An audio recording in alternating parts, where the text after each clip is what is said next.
There you go. All right, what's up, guys? Steve here. Know that podcast. We got my boy Dev here, fellow trainer. We're gonna go into his story. And then quick news flash. This is the last episode of the Know That podcast. We'll talk about that a little later in this episode, and then go from there. But how you doing, bro? What's going on, everybody? What's going on? So me and Dev, just real quick, we actually linked probably beginning of the summer. Was it? Oh, no. Yeah. In person, probably the beginning of the summer. Yeah, in But person we've been following each other on Twitter and stuff for a while. for probably like 5 years, and we didn't really interact with each other like that. Yeah. So Yeah. we've kept tabs on each other, and then you know, um, you know, you did the mentorship program with Drew, correct? Yeah, I did that. I think I did that. I was part of the first class. So I Okay. did that a while ago. So I think that was way before you did that, Yeah, John. Yeah. I literally just did it this year, and Mm-hmm. because of that, we were able to connect. I went to Philly, to help with Charles Basie and Mac McClung's pre-draft Mm-hmm. workout. Dev was there every single day. Mm-hmm. He got some good experience. So definitely gonna ask him some things about that, his experience with that. But yeah, I just want you to, like I always tell when I bring somebody on the podcast, just introduce yourself, where you're from, you know, your journey, how basketball influenced your life and created who you are today. Yeah, 100%. Basketball has influenced me a lot. I'm from Willingboro, New Jersey. Small town. It's probably like 15 minutes from Philadelphia, and probably like an hour away from hour 30, depending on how you drive from New York. It's smack dab in the middle of everything. Just like most, I had hoop dreams, wanted to go to the NBA, all this other stuff. And then fast forward to my playing career, nothing spectacular coming out of high school. Um, you know, had JV varsity, play varsity when I was a senior. No, actually play varsity when I was a junior. Didn't didn't play my senior year. And then after my senior year, you just get that bug of still wanting to play. You feel like you still got more in the tank and things like that. So I went ahead and, got on the JUCO team, played, sat the bench for the most part. And then after that, I was just so frustrated with the game itself. I was thinking about quitting, and just, becoming somebody who just has a job, regular person. But I'll never forget this one time. I sat my mom down. It was like my sophomore year of college. And I was really going through it mentally, you know. Um, Depression that really sat in, and I just didn't like who I was. I felt as though I was supposed to be destined for more. And as impatient as it sounds, it was the truth, but it also was a lot of impatience. Right. Yeah, so it was just a lot of impatience, and I just didn't know what direction I wanted to go to. And all I remember when I was younger, like coming up, is like, mom comes home, hey, especially if you live in a Black family, you're like, hey, mom, how's everything? Hey, hey, how you doing? Work was okay. Same stuff, different day. Like, damn, same stuff, different day. That sounds terrible. Is that what I got to look forward to? Like, nah, it got to be something else. So the biggest turning point, just trying to make this a quick story, like the biggest turning point for me was sat my mom down, and she always was like, look, I will provide and support you as long as you're in school. As long as you're in school, I got you. So I sat her down. I was like, look, I was 20 years old. I was like 19 turned 20. I was like, look, mom, I ain't doing this college thing. It doesn't make sense. And we had a whole conversation before Yeah. this. I don't do stuff that does not make sense. If it does not make sense, my mind can't handle it. So it's like, it does not make sense. I'm not going into debt to go ahead and struggle for a job. And this is right around, remember, we're a millennial. So it's right around where we're really starting to realize, like, yo, if you're not going to school for a doctor or an engineer, you're really wasting your time. You're getting a $15 job after you get out of college. So that's the one thing that was just in my head, like, what is going on? What am I doing? This, that, and the third. So I was like, look, I'm gonna take these next years, I'm gonna get a job, I'm gonna support myself, this, that, and the third, and I'm gonna go hard as I can with basketball, no matter where I land. Luckily enough, I landed a spot in Spain, played in Girona, Spain for a couple months. Did my thing over there. But I had a hard time adjusting. My body never adjusted. So it was like clockwork. I would come home after our tour days, go to sleep at 9 o'clock, wake up at 12, go to sleep like 12:30, wake up at 4, and I couldn't go to sleep. And that was for months. Lost so much weight. I was so sick. My body wasn't recovering. I was brittle. Like it was really bad due to, not being able to recover, not having the best nutrition over there. You know what I mean? Because, just being overseas and the tour days. So I had to stop. So I came back home, still was on my grind, had an opportunity to go to Mexico or China. But at that time, I still wanted to work on my game, but not, get a job that would get in the way of that. So what I ended up doing was I ended up started training kids. So I started training kids. I actually started out with my best friend's little brother. He was a sophomore.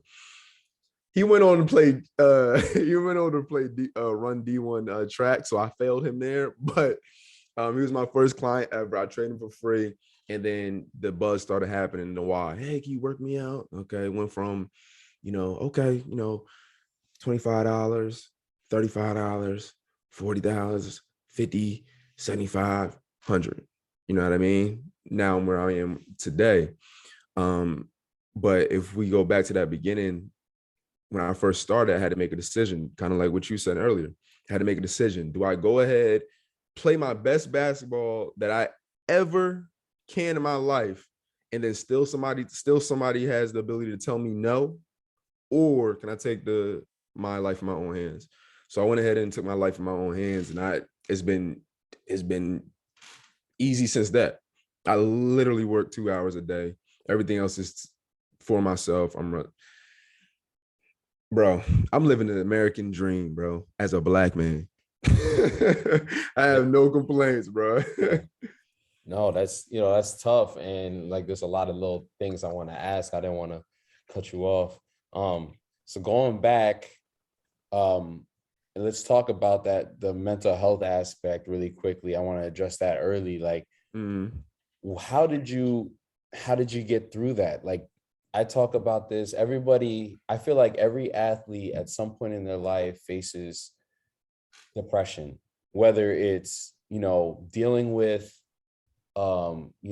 stuff at home, or a coach taking the love away from the game, to you putting too much pressure on yourself and you're underperforming. People are telling in your ear like, oh, what's going on? And you're getting down on yourself. Or even to the athlete who's retiring from the sport and just doesn't know what to do with themselves. There's that mental pressure, and it's just, we don't talk about it enough. I've addressed this in other conversations I've had and on the podcast, but I just, from your perspective, you have a very, bright and great outlook. How did you handle that? Like I said, whoever listening, I might be a kid, it might be an adult, just to hear your perspective on how you handle those things. Yeah, man, it was a journey, bro. Let's go back to when I was a kid. Like my dad died when I was 2. So I literally didn't have a father figure in my life except for my grandfather. Unfortunately, actually, he just passed last year. Sorry to hear that. No, it's all good. It's all good. He lived a full life. It wasn't because sickness. Well, it was because sickness, but he lived a full life. That's my pop. Love him. So him being, 40 to hour away from me, living in, southern Jersey. He lived in Franklinville. It's like 45 minutes from here. I didn't have that male figure. So I was rambunctious, bro. Like I would lash out. I was bad. I was a tormentor. I didn't know how to hold my emotions in. And nobody, when I say nobody, bro, nobody took little Dev and molded him until he got older. It was tough. It was tough because as a kid, you can't voice or, even wrap your head around the words to even think about to express what you're feeling. So the one thing I loved was basketball. I wanted everything to get from basketball, but I wasn't that talented as a kid. I wasn't. Anybody in this area, everybody in this area knows me, and they'll tell you he didn't bloom until he got into college. You know what I mean? So, and it's funny that we're talking about that because that's when everything clicked for me mentally.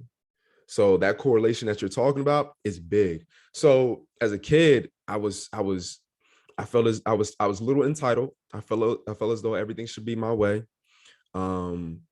Nothing for the most part as far as basketball went my way. Freshman year, sat the bench. Sophomore year, got cut.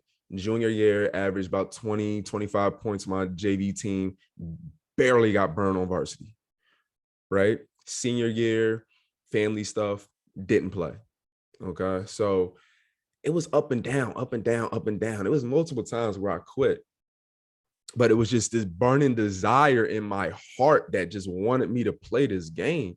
So by the time I got into my junior year, right, I got bigger, I got faster. To this day, I think I was 16-year-old Dev was fast, bro. It was ridiculous. So I was just that guy, man. I had this chip on my shoulder. But once again, nobody honed what I was trying to do. All they seen was an angry kid who could score but couldn't understand the game. But I was upset about how many times people doubted me. You know what I mean? So when I hit this wall, and I fast forward back to what I was saying before, when I hit this wall at 19 and I talked to my mom, I got into it. Before I had that talk, which is something I didn't mention, and this is where you was talking about how do people handle it. I handle it terribly. I literally for 2 weeks, I'm not exaggerating, 2 weeks, I slept. I slept for 2 weeks. All I did was drink water. I lost 30 pounds, bro. I lost 30 pounds. I literally just drank water. I didn't feel like getting up. There was no reason to get up. I was depressed. I was going to sleep because that was the happiest I was. That's scary because sleeping is the cousin of death, correct? Yeah. So I was out of it. And I tell everybody, like, look, it's not a game. It's not a game. And the one thing I hate is when people say, well, look at your situation. You can look at somebody else's situation and they got it way worse. That has nothing to do with me. My reality is my reality. So you telling me to go look at them is not going to recollect me. It's not going to say, my feelings aren't going to go away and say, oh, I understand. No, we can try to empathize as much as possible, but our reality is our reality. So don't tell me about the homeless person. Don't tell me about that. I'm not being inconsiderate about it, but that's not going to make me feel better or me appreciate anything at that moment.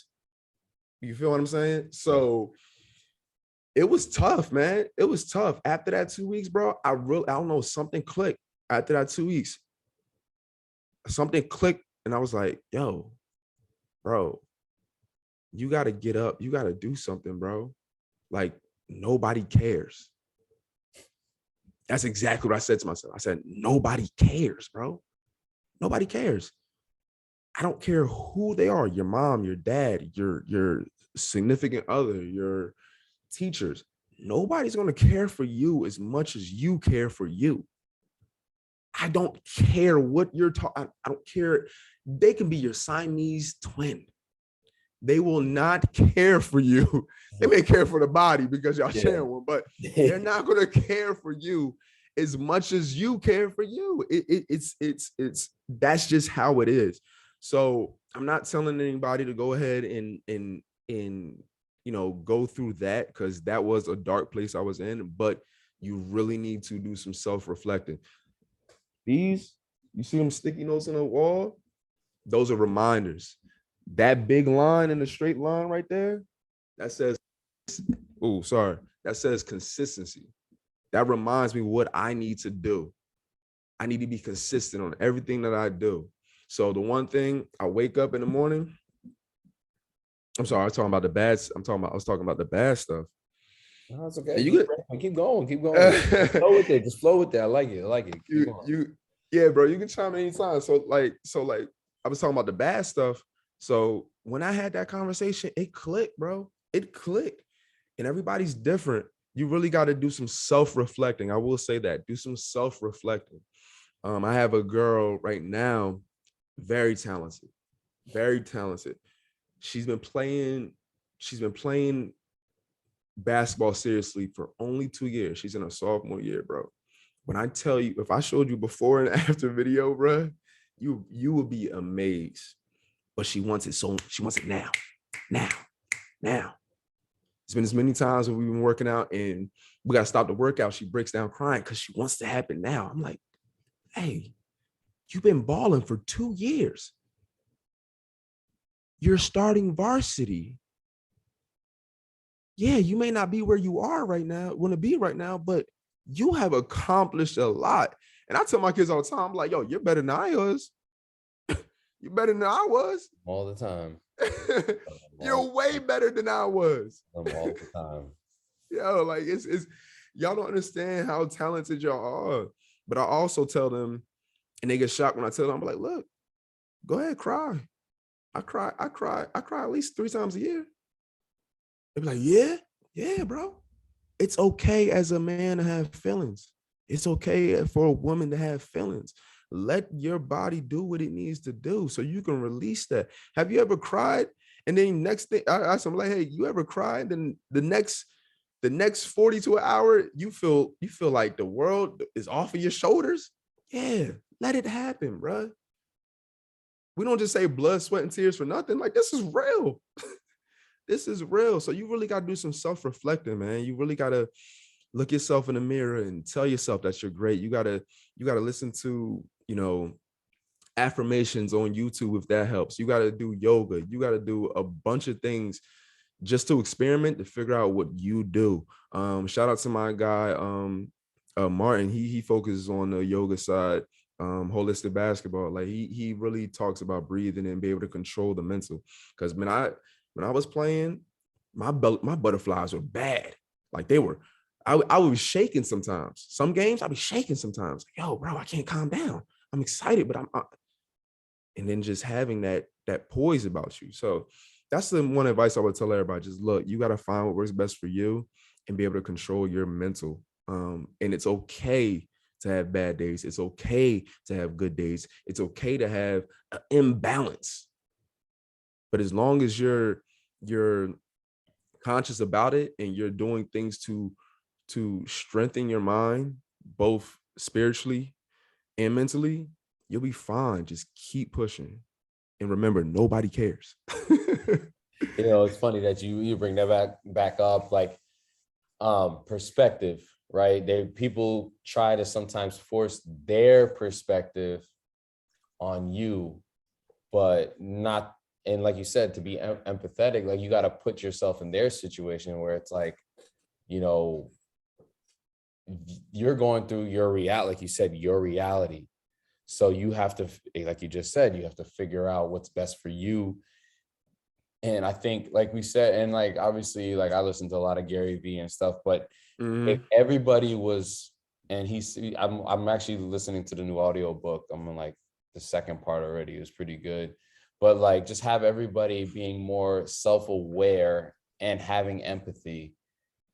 you know, obviously the world would be a lot better place. Just not trying to say, oh, you're okay, just walk it off. You know what I'm saying? Like 100%. it's just like, and it just took me time. It took myself time to kind of figure that out. And now it's like I'm still working on it, you know, as a trainer. And when I deal with kids, I have a kid right now who today's tryouts.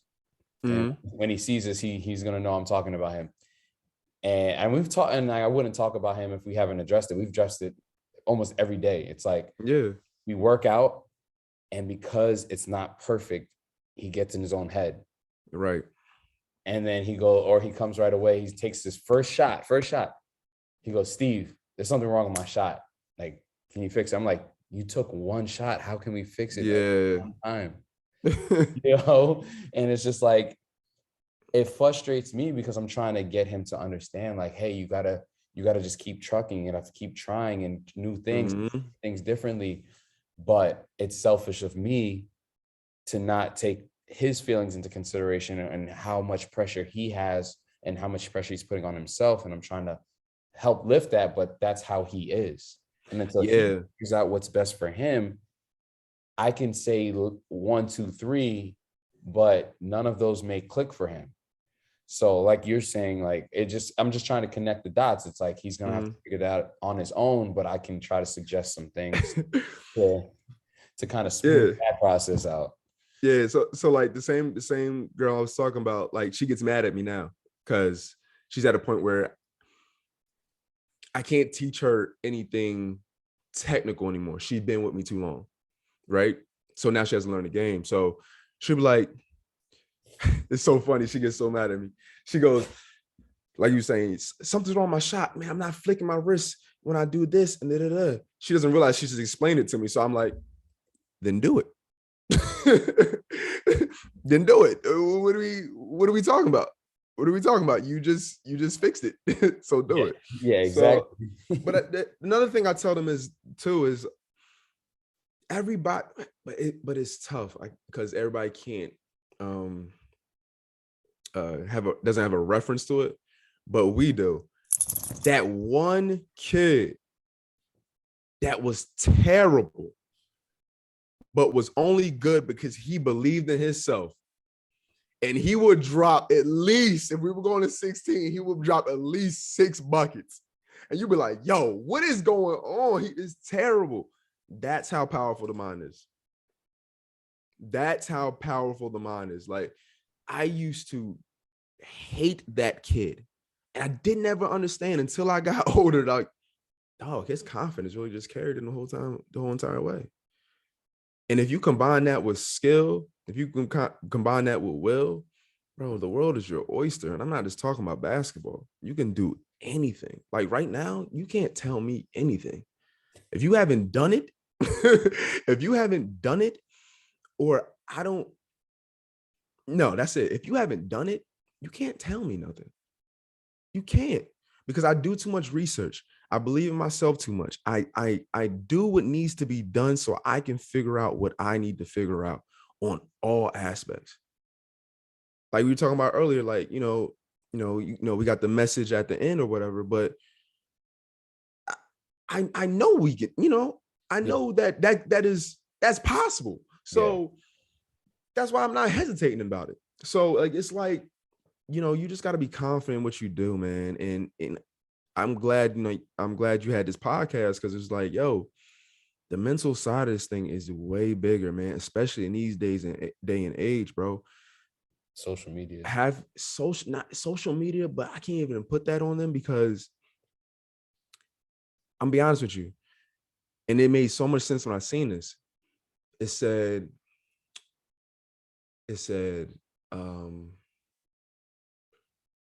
hard times make hard men. Hard men make soft times. Soft times make hard men. Oh no, soft times make, sorry. Hard men make hard times. Hard times make hard men. Hard men. Dang, I am messing this up so bad. Let me try this one more time. They're like, yo, what is he talking about? I think I know it. So look, I got it, y'all. I got it. Hard men make soft times. Soft times make soft men. Soft men experience hard times. Okay. So it's like a vicious circle. So we're at the part right now where soft times made soft men. And when I say men, I'm not talking about just men. I'm just talking about people in general. So right now, these kids that we're getting right now are the soft ones. Okay. And don't take offense to that. It's just that your mom and your dad have told you you can have everything. Your mom and your dad told you you can have everything, but you can't have everything without work. Your mom and dad gave you everything. You know what I mean? There is no hardship versus when we were growing up, bro, we had to make sure we go to the right course because we might get beat up that day. We might go to the right court, but if we get knocked off, we waiting for 4 or 5 hours. You know what I mean? And now that I think about it, I'm gonna post it because I think I said it wrong again. But whoever understands what I'm trying to say. Now that I think about it, I might have said that one wrong. Yeah. But whoever's trying to explain, everybody who knows what I'm saying, you know what I'm saying. So basically, that's what these kids are going through. And we, gotta blame. I put a lot of it on the parents. I tell a lot of parents like, yo, stop interrupting the session to tell them something that I'm trying to teach them because you're trying to coddle them. There should be no reason. This is to all the parents. If your kid is playing any sport, I don't care if it's basketball, whatever, and they're looking to the crowd for you, that's an issue. You're the problem. It's a huge issue. Training, playing, like that's one of my pet peeves. Yep. And I personally need to do a better job at addressing it. But it's like the kid in the session does the move wrong. The first place they look at is over to the sideline. 100%. They turn the ball over instead of like shaking it off. Like, it's crazy. I was thinking about it. My pops, went to almost all my games. I never looked at him one time. I heard him because he used to yell at me. Everybody would wonder why he's yelling at me, but my pops was hard on me because he expected, me to do well. But I would never look at the stands because I didn't want to hear him. So I'm focused on the game. Exactly. You know what I'm saying? Like it was a different time. And that was only 10 years, literally probably so 10 to 15 years ago between that range. Where that time it was a little different. I tell them all the time, dog. Like, look, when we used to say, yo, old head, times is different. We were talking to somebody that was 20 to 25 years older than us. Bruh, we are like 10, maybe 8 years removed from some of these kids, and their mindset is completely different, bro. It should not be like that, bro. It's actually crazy. And like the way you said that, it's just like I'm turning 30 in 1 month. And I'm thinking about like when I looked at a 30-year-old, I felt they were old, but they were also telling me you got to play hard, work hard. And like, I would like do that. You know what I'm saying? Like, it wasn't like, I'm like, yeah, you old, but like you're still pretty good. Like, I'm going to respect that and run with that. Like, I respect all the, like, I see them now. They got kids now. Like the old heads that I used to play with got kids now. Their kids are pretty good. I'm not going to lie. But the thing was, it's just like, there was still that respect level in terms of just like how hard they would talk about their times. And, we kind of shrugged it off, but now that we're in their place per se, like, damn, they had it tough. I thought I thought we were tough. They were tougher than us. That goes back to what I was trying to say, and I keep messing it up. The times before us was always harder. We're part of the soft times. Us soft people made them soft. Like, so it's a vicious circle. And I think what we were talking about earlier is about to become some hard times. Oh yeah. Yeah. And so we'll And that's the beautiful thing, I believe, as being, entrepreneurs. You know, I'm reapplying. So just so everybody knows, I'm reapplying for Drew Hanlon's mentorship program. And Nice. I'm probably gonna do it again just for one more year. But there was a goal. He said, "What are your goals?" The first one was to be one of the most respected basketball trainers in the country. Facts. And then when he brought that up, now it's like, for me, it's like, I want to be that and be a face for Black entrepreneurs within the basketball realm, Mm, because there's not enough. Facts. I don't think there's enough representation. If you think about all the top basketball trainers, Yo. Oh, before you finish that, I said this to Drew, right? Drew raffled off mad people and then named like 2 Black people. I was like, Drew, you're proving my point, my boy. You're proving my point. But go ahead, say so the people know what you're saying. the couple of people that I know that train really well, that I've like, or not even know train really well. The people that I know that are quote unquote big are Remy Basketball down in Florida. Yep. I never seen him. Taylor Hoops down in Florida. I don't even know who that is. Taylor Group, he close with Mike Beasley. Like, we the ones. He's part of that. He's part of that. And then Phil Handy, and he's in the NBA, but he's not really an entrepreneur. Yeah. You know what I'm saying? Like, he's part of the Lakers organization. And you forgot I know you know him too. I forgot Dev. You can't forget about Dev in the lab. But Dev's more like but he's not, his goal isn't it's not to be, but still, but I'm saying in terms of just a face for like entrepreneurs within basketball. Within basketball, I know he's more content, but he's still within the basketball realm. You forgot about Chris Johnson. And Chris Johnson. Yeah, I forgot about Chris Johnson. And so those are the faces, but that's on one hand. In all honesty, the only people everybody respects is Phil Handy and maybe Dev. You know what I'm saying? Like, there's no real respect within the business realm. Like, all the partnerships we see are non-Black. Yep. And I'm not trying to make this a race thing. I'm just saying that that's a goal of mine to be the one of the other biggest things that I want to be able to do as a trainer is to also say, no, basketball is your life right now, but there's more to you than just basketball. There's 100%. Other things you can do that you love, that you can do alongside with basketball. And that's what that's a lot of these college kids are taking advantage of the NIL. Like, what's his name? That's senior. He's in high school. He's senior. He's famous on TikTok for dancing. He was dancing at all his freaking visits to all these top schools. I forgot his name.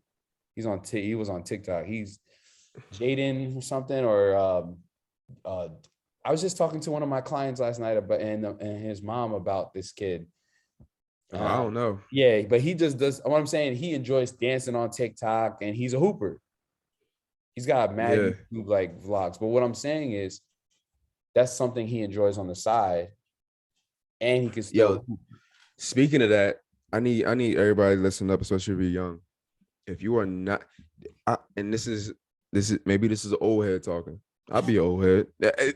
Listen, dog, we old heads. So this post something and then delete it thing that y'all do on y'all Instagrams, stop it. Let me tell you why.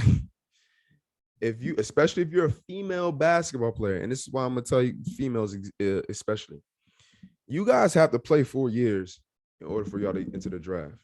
Okay. Count it. Correct me if I'm wrong. I'm correct, right? That's my understanding too, unless it's changed. Unless things change. So the reason Becker's got a deal with Gatorade is because they know she's gonna be playing hoops for the next 4 years. Okay. The reason Zaya Cook got a deal with Fenty, the Rihanna makeup brand, is because they know they're gonna be getting exposure for the next 4 years. You guys trying to hide your personality through your social media is not going to help your chances to get a deal. Not saying that is your goal, but at the same time, the time is now to make money for you, both female and male athletes. It's time to put yourself out there and expose what exactly you are, okay, as a hooper, as a personality, as an entity as itself. There's money to be made out here. And trust me, when you get to college, you're going to be broke. You are going to be broke. Point blank, period. How much what's his name? Pelicans. He's injured right now. You talk about Zion? Zion, how much he make last year when he's in college? Oh, he made zero, to our knowledge. To our knowledge. To our knowledge, he did not make a dime. That didn't make a dime. NIL wasn't established. Exactly. So how much, just estimating, how much do you think he would have made if he was still in college right now? So because he's a goofy kid, everybody likes his personality. Gatorade would have approached him. Shoe companies probably would approach him because Aziz Fudd just signed with Steph Curry's brand. Steph wouldn't do that unless he made. This is why it's important that you guys understand this. But Gatorade definitely. Maybe another drink or another clothing company like watches. I say $100,000 to $300,000, bro. Easily for 1 year. Easily. Maybe a car. Bro, listen. He would have been the flyest dude on campus. Look, this is times are changing, my boy. And we're not even talking about the video games that's gonna come out. We ain't talking about the team money that you're gonna get. We just talking about personal endorsements. And they don't even gotta be that big. You know what I mean? There's small companies right now that's giving money out. I know Zay Wong, who plays for Miami, he has a drink deal or something right now. So like it's listen to me, man. Don't be broke. Don't be broke. Don't be broke. Smart, y'all. Just be smart. And if that's why we're here. That's what we're trainers. I was explaining this over the phone to a parent. I'm like, this is my full-time job. Like, if you have any questions, ask me. If you have anything, like one of the parents was like, yeah, my daughter's talking about Chapel Hill and UConn. And I'm like, and she was like, do you think that's realistic? And I'm like, who am I to judge somebody to dream that big? She's in 6th grade. Of course, let her dream that big. But this is what I'm going to do. I'm going to keep it a buck. And I'm going to lay the... Hold on. They asked if that was realistic in the 6th grade. Yeah. But I'm saying this is the example of what's going on now. Parents are let them live, bro. Questioning is training worth it for middle school? I believe yes. Training in middle school is important. To put expectations on them, that's where it's too much. I would even go as far as saying it's crucial. And this is the reason why. Training for middle school. Oh, training, yes, I agree. Because the threshold of being mediocre at this game is getting smaller and smaller. It's getting smaller and smaller. When you used to get a freshman that was a varsity player and they did their thing, it was, oh my God, that's amazing. Now we're expecting freshmen to do their thing on varsity. So the threshold of you being mediocre and playing at any high level, right? As far as high school goes, it's damn near impossible if you're not that guy. For middle school, and I see it trickling down to middle school too. These crazy in our areas, Team Final Black. This Team Final Black, that's the team that really is a top-notch middle school. And these coaches are getting money, so they're gonna make sure they get the best. So that means everybody's gonna be going to the same high school. Everybody's gonna be trying to get the same bag. And if you just want to play this game for fun, you better hope your neighbor has a rec team because you ain't making that team. Yeah. Regular high schools are competing. The one thing that I do like, and there's going to be a big discrepancy, like to your point, is the competitiveness. Either some kids are going to have it or some kids don't. But I also think that's it's based on the environment they're in and what you put them in as a parent that helps mold that. 100%. So like I said, if a kid wants to just play basketball, like you said, it's going to get to the point where it's like there has to be a lot more rec high school leagues, because basketball especially in certain states, it's like California, bro. And I hate to say this because I'm an East Coast guy. They're the Mecca, bro. Did you see Tyler's tweet? He's slow. Why you? Bro, Didn't Duncansville just beat Sierra Canyon though? That's probably why he said it. He said it before, and then I think they played. But let's keep it real. Is Sierra Canyon that good? No. So what are we talking about? Yeah. The kid I told you about is out in Cali too. The one that's the TikTok star. He's in some school out in Cali. Let me clear this up because I would be talking. I don't take offense to that, Tyler. I'm just saying I don't agree with you. You're not slow, bro. Don't take offense to that if you see this. But I'm just saying I don't agree with you. I can't name you. Maybe I'm ignorant, so I can't name you 10 people from Texas that play basketball. I'm sorry. I can't either. I just know there's a lot of talent there. There's a lot of talent there. I just don't know. But how much talent went to the league? California's in the lead right now. Yeah, Cali is completely in the lead. They got like 40 in there right now. Washington doesn't put out as many players, but they've produced exciting players. No, 100%. That's a side point. That's just a side note. 100%. The same thing with and that's the same thing that the East Coast is coming, like Jersey and New York. Like not that many as before, but very exciting. We put our stamp on where we're at. You know what I mean? There needs to be better in the tri-state. These kids could be so like they're good, but they could be so much better at the pro level, at the NBA level.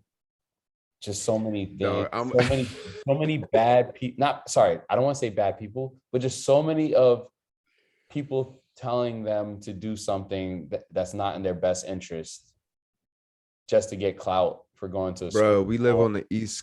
Well, yeah, we live on the East. We live on the East Coast, bro. So we are the angriest people in the USA. All we looking out is for ourselves, bro. It's versus California where everybody's smiling. First time I went to California, bro. I never told people this, but first time I went to California, I got off the plane, right? And I give the people my stuff or whatever like that. And the guy, I think I was leaving California. No. I was coming too. And it's first time in LA. And I give the guy my, ID, my passport, not passport, my whatever, boarding pass, all that stuff. Right. He holds it and looks at me, said, didn't look at it, my stuff at all, said, "You from the East Coast, ain't you? You from Jersey, ain't you?" I said, "Yeah. Wow, what's up?" He's like, "Y'all just angry. Y'all just look angry." I said, "Damn." And then I didn't realize what he meant by that until I stepped off the plane, bro. "Hey, how you doing? Hey, how you doing? Hey, what's going on? Hey, you want to do this? You want to go?" I'm like, I feel uncomfortable, bro. Yeah. Like, I'm serious, bro. When I first went to California, I was like, and this wasn't long ago, yo. This was like 2 years ago. Yeah. I was like, yo, I don't. That's how y'all act out here. Because over here we got our guard up, and we like, yo, who trying to get me? Who trying to da. Over there, although I learned like everybody's trying to get ahead, that's why everybody's so friendly and stuff. I get it. It's a little superficial, a little fake, but at the same time, living over there, energy-wise, definitely brings your spirit up, especially with the sun always being out. Yeah, like I could say that like when I played in Canada, like the environment was so different. I'm like, I heard they don't yo, lock their doors. the East, huh? I heard they don't lock their doors. I can't tell you that because our team lived in a house, so we locked our doors because we were all from the state.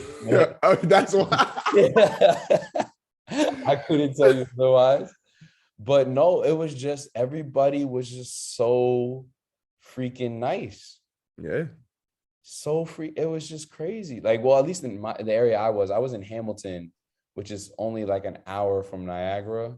I heard they expensive over there. I heard Canada's expensive as hell. Well, yeah, because taxes are a little crazier. Yeah. That's why everything else is free, like healthcare and stuff like that. Mm. So they make up for Mm. it in that way, if that makes sense. Which Yeah. does make a lot of sense, but like at the end of the day, I think it's worth it. So everyone's covered and everyone's okay. I think you're happier, Yeah. stressful because your health is you can get your health checked at any point. Yeah. I could be wrong, don't quote me, whoever's watching this on that, but like do your research. But this Yeah. is what I was told at the time. This was back in 2016, early 2017. But yeah, like the East Coast is like it's like who's gonna step on my shoes, who's gonna stab me in the back, who's Exactly. Figuratively and literally. yeah. Literally. Nah, but going back to what you're saying, like I don't agree with Tyler on that. Not Yeah. at all. I mean, Not like, at all. yeah, no, but I can see why he says that.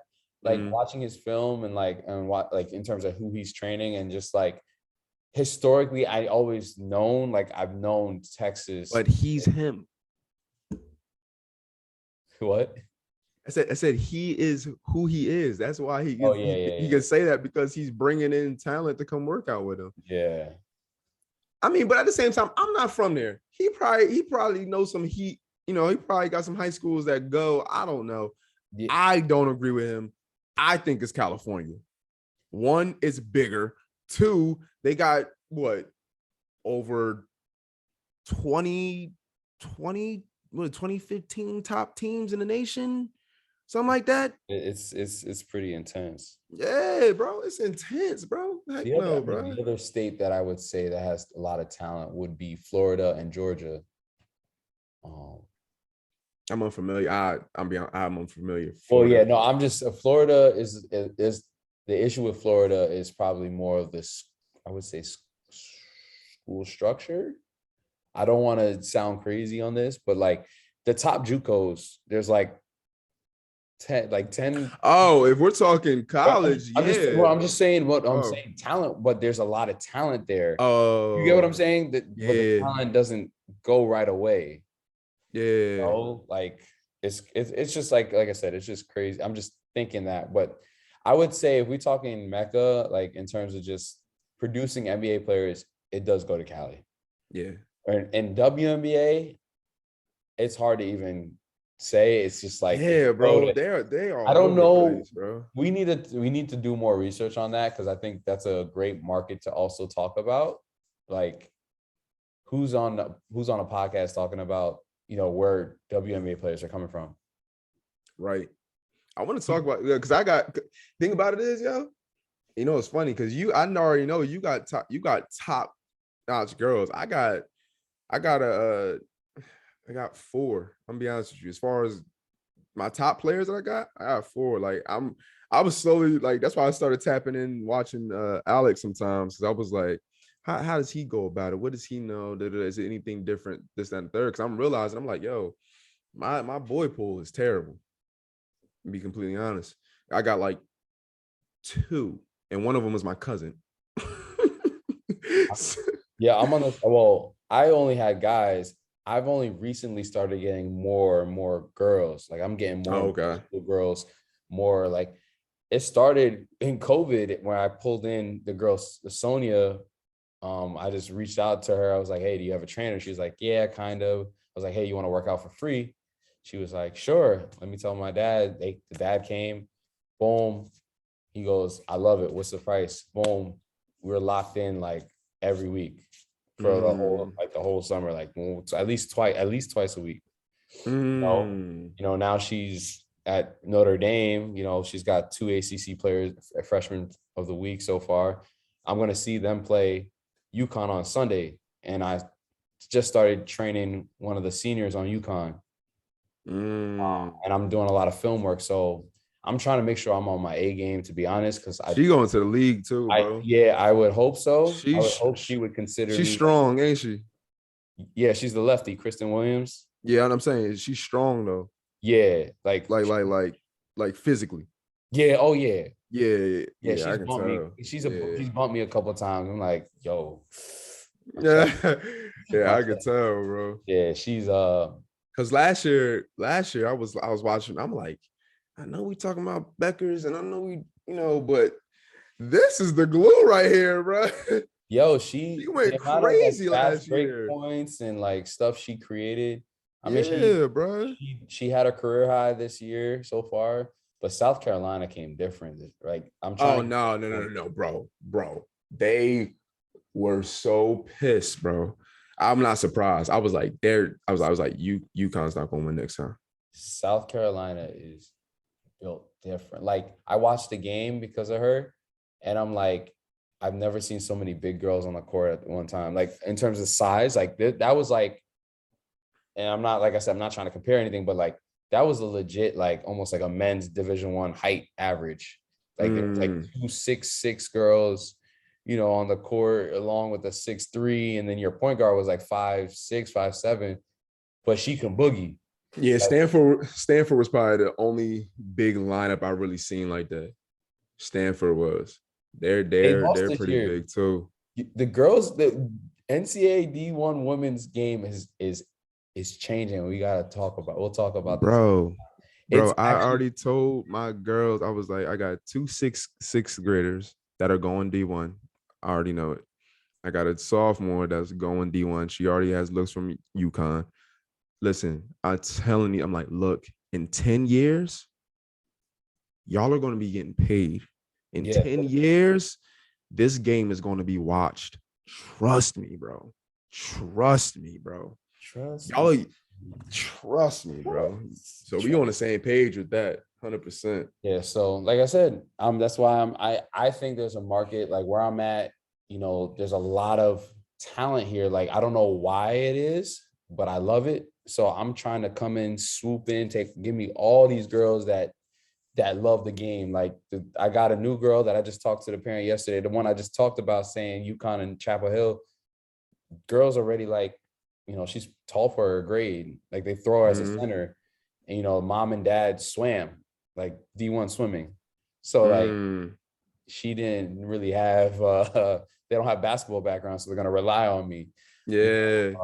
But like that, and then I have another girl that was been training with different trainers, and now the dad's like, hey, like, whenever you're around, I'm trying to train with you. She got 15 D1 offers already. She's like all like projected all league, all county or whatever. Like, and that all started with the girl Sonia. Like after that was a trickle down effect because she's from West. Everybody knew that's her. That's what it takes, bro. And that's what it takes, bro. I'm telling you, bro. That's what it takes. Like, I'm happy for you. Like that's lit, bro. So with the whole thing is like girls game. That's where it's at. That's where I want to be too. But yeah, so let's we could keep talking for hours, to be quite honest. Yeah, I know we were all over the place, y'all. Yeah, it doesn't. Well, no, they'll be fine. Like I think the audience knows how it goes when I do interviews. Like it's just I try to keep it structured, but like I just say I want to be more casual and conversational. Like that's where it's more engaging. Yeah.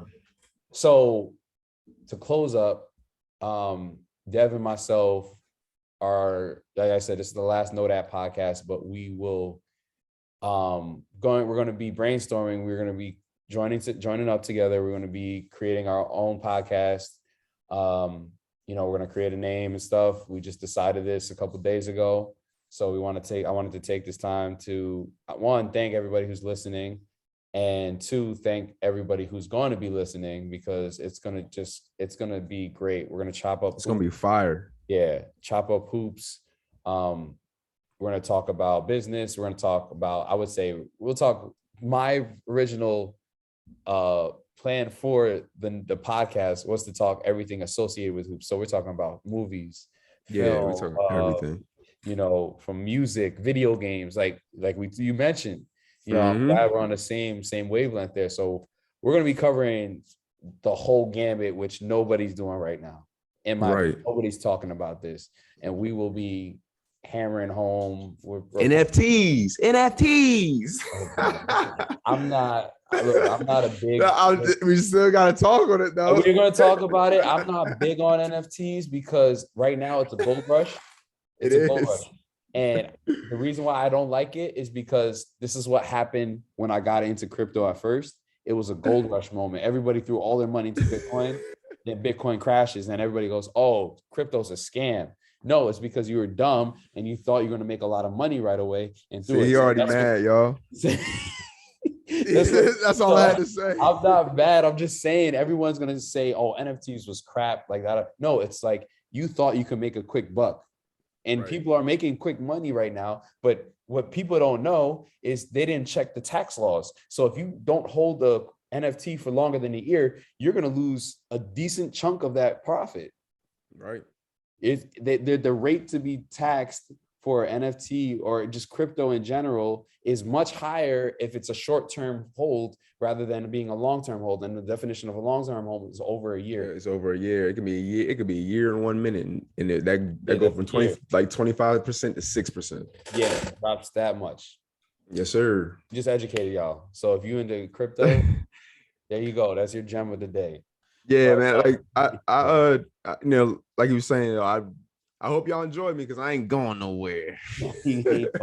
It's gonna be fun. I'm excited.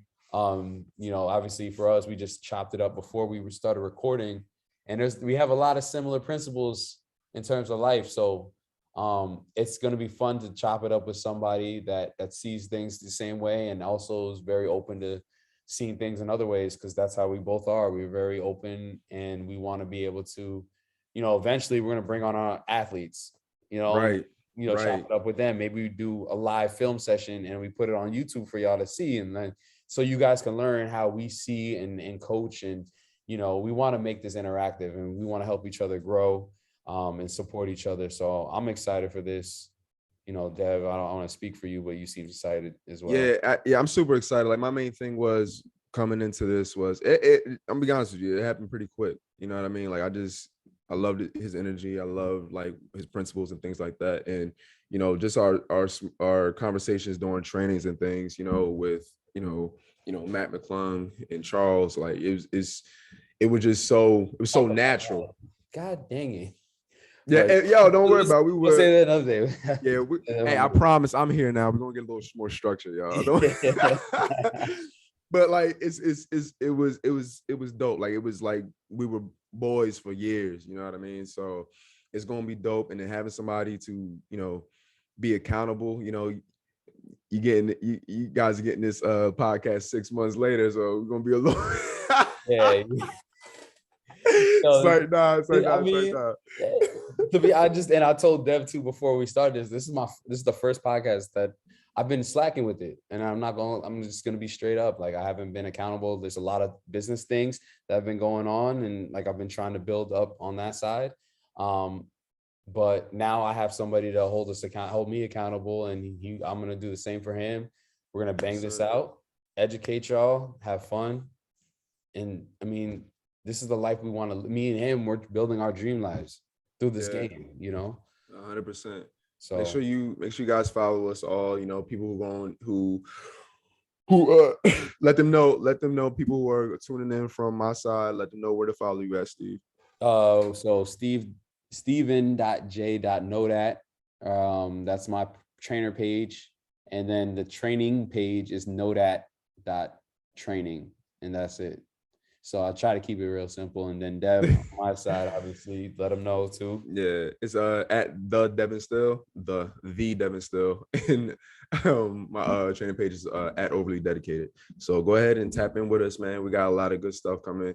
We're probably going to chop up a little bit after this just to see where our heads at, and then we're gonna keep y'all posted with everything. It's gonna be dope, man. It's gonna be dope. All right, appreciate you guys listening, and like I said, share this, let everybody know. you know, I'm gonna try to chop this up. There's just too many gems. There's always, when I do this, there's so many gems. So I gotta figure out. I'm probably gonna chop up Definitely 2. got to keep the mental health in there. Yeah, the mental. Yeah, see, Yeah, it's that was just the like biggest one. there's so many things like that, and then I want to chop up us making this announcement, and then yeah, we're gonna go from there. But excited, and once again, thank you guys for listening, and we'll talk to you soon.